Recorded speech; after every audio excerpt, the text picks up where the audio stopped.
ఇంతకుముందు 50% vote share వచ్చింది. ఈ ఎన్నికలు అయిపోయేసరికి మన ఓట్ షేర్ 40%. ఒక 10% ఓట్ షేర్ మనకు రావాల్సింది రాకుండా పోయింది.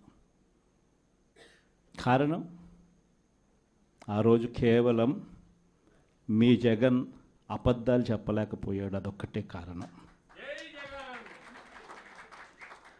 కానీ నేను చెప్తా ఉన్నా, మీ జగన్ అబద్ధాలు చెప్పలేకపోయాడు కాబట్టి అధికారానికి మనం దూరం అయ్యాం.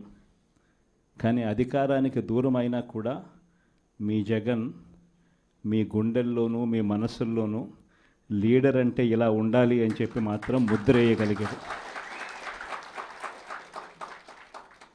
కారణం ఏమిటంటే రాజకీయాల్లో ఉన్నప్పుడు విలువలు ఉండాలి.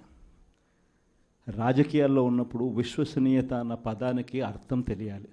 ఈ జగన్, మీ జగన్ మరో 30 సంవత్సరాలు రాజకీయాల్లోనే ఉంటాడు. ఈరోజు తెలుగుదేశం పార్టీ కార్యకర్తలు, తెలుగుదేశం పార్టీ నాయకులు ఏ ఒక్కరూ కూడా ఏ ఇంటికి వెళ్ళే పరిస్థితి లేదు. వీళ్ళు గన ఇళ్ళకు పోవడం మొదలు పెడితే, వీళ్ళు గన ప్రజల్లో తిరగడం మొదలు పెడితే ఏమవుతుంది? ఆ ఇంట్లో నుంచి ఆ చిన్నపిల్లలు మొదలు పెడతారు. ఏమంటారు?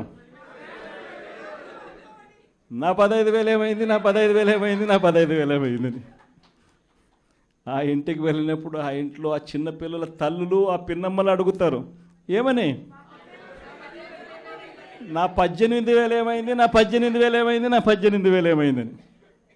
ఆ ఇళ్ళకు పోతే ఆ అమ్మలు, ఆ పిన్నమ్మల అత్తలు, వాళ్ళ అమ్మలు వాళ్ళేమడుగుతారు?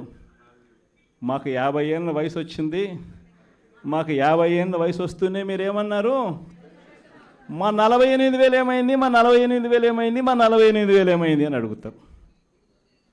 ఆ ఇళ్ళకు పోయినప్పుడు ఆ రైతులు ఏమడుగుతారు? మా 20,000 ఏమైంది, మా 20,000 ఏమైంది, మా 20,000 ఏమైంది అని అడుగుతారు. ఆ ఇళ్ళల్లో నుంచి ఆ 20 ఏళ్ళ పిల్లాడు, ఆ పిల్లాడు ఉద్యోగం వెతుకుతా ఉన్న 20 ఏళ్ళ పిల్లాడు ఏమంటాడు? నా 36,000 ఏమైంది, నా 36,000 ఏమైంది, నా 36,000 ఏమైంది అని. ఇలా చంద్రబాబు నాయుడు గారిని, ఆయన కూటమిని, ఆయన నాయకులను, ఆయన కార్యకర్తలను ఏ ఒక్కరూ కూడా ఇళ్ళకు వెళ్ళి, గ్రామాలకు వెళ్ళి, ఇళ్ళకు వెళ్ళి ఎవరిని కూడా వీళ్ళు కనీసం పలకరించే పరిస్థితి కూడా లేదు. పలకరిస్తే వీళ్ళే అన్నారు, మేము సూపర్ 6 ఇవ్వలేకపోతే, సూపర్ 7 ఇవ్వలేకపోతే ఏమన్నారు? కాలర్ పట్టుకోమని మీరే అడిగారు కదయ్యా, మీరే చెప్పారు కదయ్యా. చెప్పడమే కాకుండా బాండ్లు కూడా ఇచ్చారు. ఇదిగో బాండు, రాసుకో బాండు, ఇదిగో మీ దగ్గర పెట్టుకోండి అని బాండ్లు కూడా ఇచ్చినారు. బాబు షూరిటీ, భవిష్యత్ గ్యారంటీ అని కూడా బాండ్ ఇచ్చినారు. మరి ఈరోజు ఏంది? బాబు షూరిటీ, మోసం గ్యారంటీ అని చెప్పి రుజువైంది అని ఈరోజు కాలర్ పట్టుకునే పరిస్థితిలోకి ప్రజలు ఇప్పుడే ప్రశ్నించడం మొదలుపెట్టారు. ఈ ప్రశ్నించే పరిస్థితి నుంచి ఇక నెక్స్ట్ కాలర్ పట్టుకునే పరిస్థితిలోకి పోవడం అన్నది ఇక త్వరలోనే జరగబోయే కార్యక్రమం.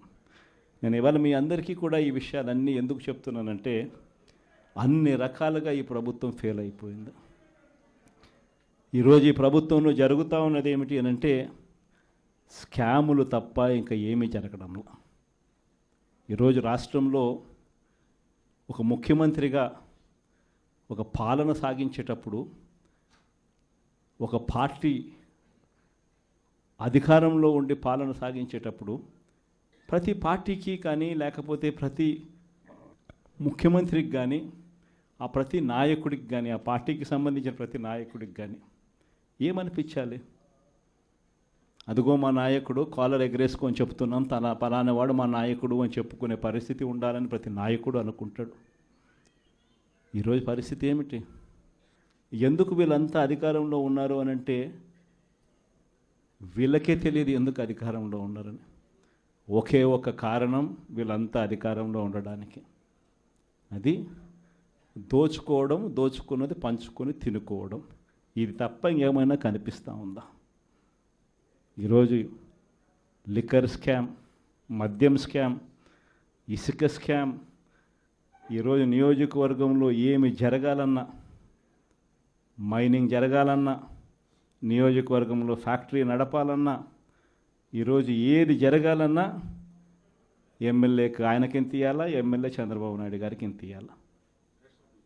ప్రతి విషయంలోనూ స్కామ్.